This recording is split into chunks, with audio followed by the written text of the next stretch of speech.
आप सबका इस वर्चुअल मीटिंग में स्वागत और नमस्कार। हिंदुस्तान में हिस्टोरिकली अगर आप देखेंगे तो बदलाव बिहार से आता है। चंपारण का नाम सबने सुना है। जो एजिटेशन शुरू होता है, जो हिंदुस्तान के दिल में जब बदलाव आता है, वो बिहार की धरती से शुरू होता है। और जो हिस्ट्री पढ़ता है अगर वो देखे तो हजारों सालों से ये हो रहा है। अत्याचार के खिलाफ, नफरत के खिलाफ, क्रोध के खिलाफ शुरुआत बिहार से होती है और वही अब होने जा रहा है। और वेहिकल कांग्रेस पार्टी है। इस बात को सब लोग एक्सेप्ट करते हैं कि आज बिहार में जोड़ने की जरूरत है, लोगों को एक साथ लाने की जरूरत है। और ये काम सिर्फ कांग्रेस पार्टी कर सकती है, मिलकर करेगी, प्यार से करेगी। मगर ये हमारा रोल है। जो ऑपोजिशन है उसको कंसोलिडेट करना, उसको एक साथ खड़ा करना। हम ऑपोजिशन के एक प्रकार से गोंद हैं, ग्लू हैं, और हमें अपना काम और अपना रोल अच्छी तरह समझना होगा। इसका मतलब हमें एक दूसरे की रिस्पेक्ट करनी है, ऑपोजिशन की रिस्पेक्ट करनी है और मिलकर आगे बढ़ना है। थोड़ा सा मैं आपको हिंदुस्तान और बिहार की स्थिति के बारे में बताना चाहूंगा।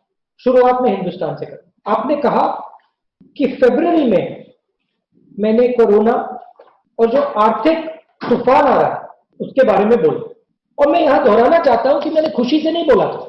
जब मैंने ये बोला था, दुख से बोला, क्योंकि मुझे क्लियरली दिख रहा था कि हिंदुस्तान में क्या होने वाला है। और आज मैं आपको फिर से बता रहा हूं कि जो आज तक आपने देखा है वो कुछ नहीं है। जो आने वाला है वो इससे बहुत बड़ा तूफान है। और इस बात को ना हिंदुस्तान एक्सेप्ट कर रहा है, ना बिहार एक्सेप्ट कर रहा है, ना नरेंद्र मोदी जी एक्सेप्ट कर रहे हैं। जो हमारा ढांचा था, जो हमारा स्ट्रक्चर था, जिसको कांग्रेस पार्टी ने बनाया, देश की जनता ने खून पसीने से बनाया, उस स्ट्रक्चर ने सालों के लिए हिंदुस्तान की रक्षा की, हिंदुस्तान को रोजगार दिलवाया, हिंदुस्तान को जो बाकी देश है, चाहे वो अमेरिका हो, चाहे वो जापान हो, उनकी लेवल तक पहुंचाया। मैंने जब फरवरी में कहा था कि कोरोना से बहुत नुकसान होगा, बेरोजगारी आएगी, मैं सिर्फ कोरोना की बात नहीं कर रहा, मैं हिंदुस्तान के स्ट्रक्चर की बात कर रहा था। हिंदुस्तान की जो रीढ़ की हड्डी है, जो हमारा फाउंडेशन है, उसकी बात कर रहा। अगर हमारा फाउंडेशन कमजोर नहीं होता तो कोरोना हमें कुछ नहीं कर सकता। इस रियलिटी को हिंदुस्तान को समझना पड़ेगा। कोरोना से डैमेज नहीं हो रहा है, डैमेज इसलिए हो रहा है क्योंकि जो हिंदुस्तान का आर्किटेक्चर है, जो हिंदुस्तान का स्ट्रक्चर है, उसको नरेंद्र मोदी जी ने और आरएसएस ने तोड़ दिया है। और मैं फिर से दोहराता हूं, उसको तोड़ दिया है। और जो स्ट्रक्चर हिंदुस्तान की रक्षा करता था, अब वो स्ट्रक्चर हिंदुस्तान की रक्षा नहीं कर सकता। सच्चाई ये है। और इसका नतीजा अगले 6 महीने, अगले साल, अगले 1.5 साल में दिखेगा। नतीजा क्या होगा? नतीजा होगा कि हमारे करोड़ों युवाओं को ये देश रोजगार नहीं दे पाएगा। लाखों को नहीं, करोड़ों।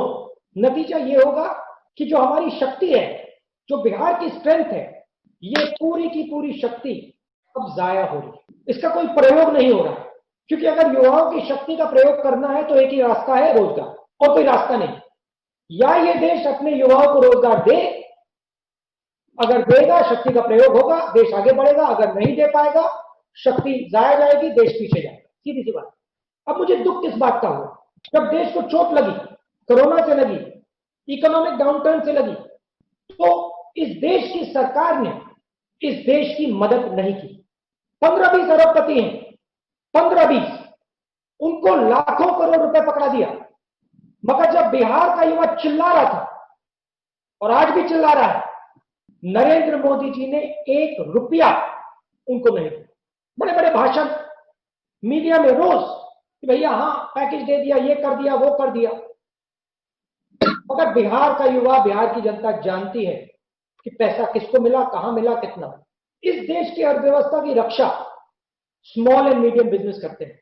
बिहार एंटरप्रेन्योरियल स्टेट, आप इस बात को बहुत अच्छी तरह समझते हो।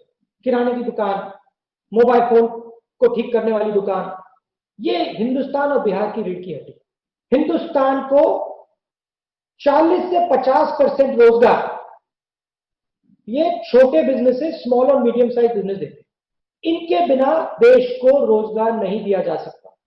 जब इनको चोट लगी, नरेंद्र मोदी जी ने इनकी मदद नहीं की। कांग्रेस पार्टी ने, मैंने एक बार नहीं अनेक बार बोला, देखिए ये पार्टी की बात नहीं है, ये कांग्रेस पार्टी की बात नहीं है, ये हिंदुस्तान की बात। अगर हमें अपनी अर्थव्यवस्था को बचाना है तो स्मॉल मीडियम बिजनेसेस को प्रोटेक्ट करना पड़ेगा, उनकी रक्षा करनी ही पड़ेगी। अगर नहीं करेंगे बहुत जोरों से चोट लगेगी। बात नहीं सुनी। और फिर क्या हुआ? हिंदुस्तान की कमजोरी को बाकी दुनिया ने देखा, विरोधी देशों ने देखा, वो समझे कि आज हिंदुस्तान कमजोर है, हिंदुस्तान के स्ट्रक्चर में कमजोरी है, और वो हमारी धरती के अंदर आए।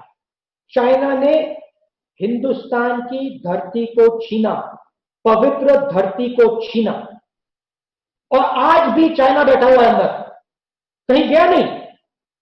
हिंदुस्तान की पवित्र धरती के अंदर चाइना बैठा हुआ है।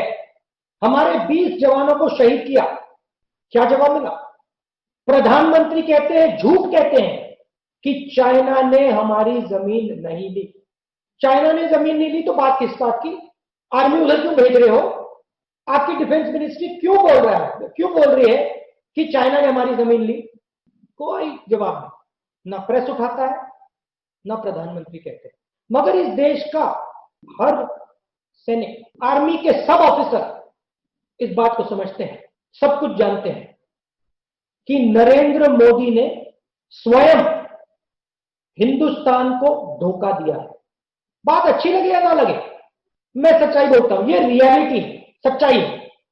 जो इस देश ने पिछले 70 साल में बनाया, खड़ा किया, उसको बीजेपी ने, आरएसएस ने नष्ट कर दिया है, खत्म कर दिया।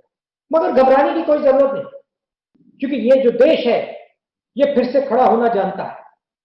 ये ढांचा फिर से बनाया जा सकता है, रोजगार फिर से दिया जा सकता है, चाइना को बाहर फेंका जा सकता है, अर्थव्यवस्था को मजबूत किया जा सकता है, क्योंकि आपने किया है। बिहार की जनता ने, हिंदुस्तान की जनता ने आपने पहले किया है, तो ये करा जा सकता है। मगर लोगों की आवाज को सुनकर, नफरत से नहीं प्यार से ये काम किया जा सकता है। मैं बिहार की जनता से पूछना चाहता हूं, आप मुंबई जाते हो, आप बेंगलोर जाते हो, आप गुजरात जाते हो, आपने अपना खून पसीना दिया, आपने इस देश की अर्थव्यवस्था को खड़ा किया, मजबूत किया। मैं आपसे पूछना चाहता हूं, जब कोरोना बीमारी आई, क्या आपकी सरकार आपके साथ खड़ी थी? क्या आपकी सरकार ने आपका हाथ पकड़ा?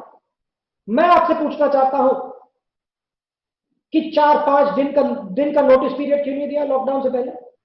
हिंदुस्तान के सब अरबपति को मालूम था कि लॉकडाउन होने वाला है, मगर बिहार के जो वर्कर थे उनको 15 मिनट का नोटिस नहीं दिया। 4 दिन छोड़ो, 15 मिनट का नोटिस नहीं दिया। 4-5 दिन का नोटिस दिया होता आप घर आ जाते, कोई प्रॉब्लम नहीं। मगर ना, करोड़ों लोगों की जिंदगी नष्ट की। प्रधानमंत्री जी ने कहा 22 दिन में कोरोना की लड़ाई जीती जाएगी।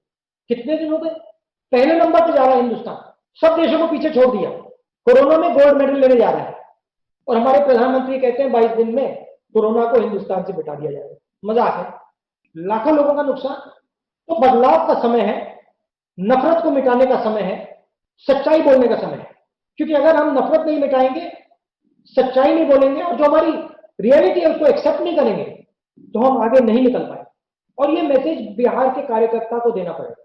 आपको जाके कहना पड़ेगा कि हिंदुस्तान के ढांचे को आरएसएस और नरेंद्र मोदी ने नष्ट कर दिया, खत्म कर दिया, और आने वाले समय में बिल्कुल क्लियर हो जाएगा। जो मैंने फरवरी में कहा आज आपको दिख रहा है, मैं आज आपको कह रहा हूं, वो आपको 6 महीने बाद दिखेगा। तो हमारा काम, कांग्रेस पार्टी का काम हिंदुस्तान की रक्षा करने का है, हिंदुस्तान के गरीब लोगों की रक्षा करने का, कमजोर लोगों की रक्षा करने का है। बदलाव नफरत को मिटाने से आएगा, लोगों को जोड़ने से आएगा। ये कांग्रेस पार्टी का मैसेज है, और यही हम सबको मिलकर करना है। अंत में मैं आपको रोजगार के बारे में कहना चाहता हूं। देखिए, पिछले 6 साल से नरेंद्र मोदी जी ने 15-20 बड़े बड़े उद्योगपतियों की रक्षा की, उनका टैक्स माफ किया, उनके बैंक लोन माफ किए, लाखों करोड़ रुपए उनकी जेब में डाले। सच्चाई ये है कि वो लोग रोजगार नहीं दिलवा सकते। रोजगार स्मॉल एंड मीडियम बिजनेस दिलवा सकते, रोजगार शिक्षा देने से मिलेगा। और बिहार का एक बार फिर फोकस इन बातों पे जाना पड़ेगा। स्वास्थ्य, शिक्षा और रोजगार, बिहार को एक बार फिर खड़ा करना पड़ेगा और बिहार की जो शक्ति है उसका सही प्रयोग करना पड़ेगा। जहां भी आप चाहें मैं हाजिर हूं, जब भी आप चाहें मैं हाजिर हूं। मुझे आज थोड़ा दुख हो रहा है कि मैं बिहार में नहीं हूं, कि हम ये वर्चुअली कर रहे हैं, मगर अगर आप चाहते हैं आप हुक्म कीजिए, मैं बिहार आ जाऊंगा और आपके साथ जो भी कैंपेनिंग करनी हो मैं करूंगा। इस तरह की खबरें देखने के लिए आप हमारे चैनल को लाइक करके सब्सक्राइब कीजिए और नोटिफिकेशन बेल ऑन कीजिए। धन्यवाद।